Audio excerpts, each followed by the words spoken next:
Hello everyone, this is Dr. Jones from drbean.com. Today in the psychiatry series, we're going to be talking about behavioural addiction. In this lecture, we will talk about the presentation, diagnosis, and treatment approaches to a range of substance use disorders. So let's start.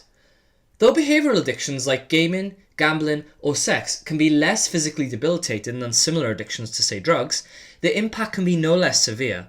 However, spotting the difference between obsession and addiction can be hard, especially when it comes to something such as gaming.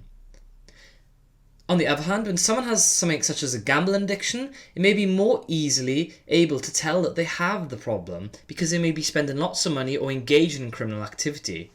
But when someone has a gaming addiction, the consequences can be quite subtle. An addiction is ultimately when something such as gaming, gambling, or sex starts to be of the detriment to other areas of someone's life, their work, their relationships, their self-care, and this is ultimately when the addiction becomes a problem.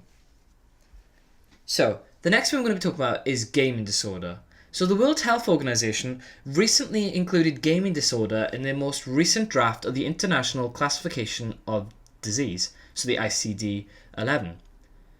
Gaming disorder is characterized by a pattern of persistent or recurring gaming behavior, digital gaming or video gaming, which may be online or offline, and is manifested by the following: an impaired control of the gaming, so this is in terms of the onset, the frequency, intensity, duration, etc. Increasing priority given to gaming to the extent that gaming takes priority over other life activities and interests. Continuation of gaming despite negative consequences. And that the behavioural pattern is of sufficient severity to result in significant impairment in personal, family, social, educational, occupational, or other important areas of functioning. The pattern of gaming behaviour may be continuous or episodic and recurrent. The gaming behaviour and other features are normally evident over a period of at least 12 months in order for a diagnosis to be assigned, though the required duration may be shorter if all diagnostic requirements are met and symptoms are extremely severe. So how do we treat these individuals? Well, there are gaming addiction treatment centres that use psychotherapy to break the cycle and addiction, the cycle of addiction.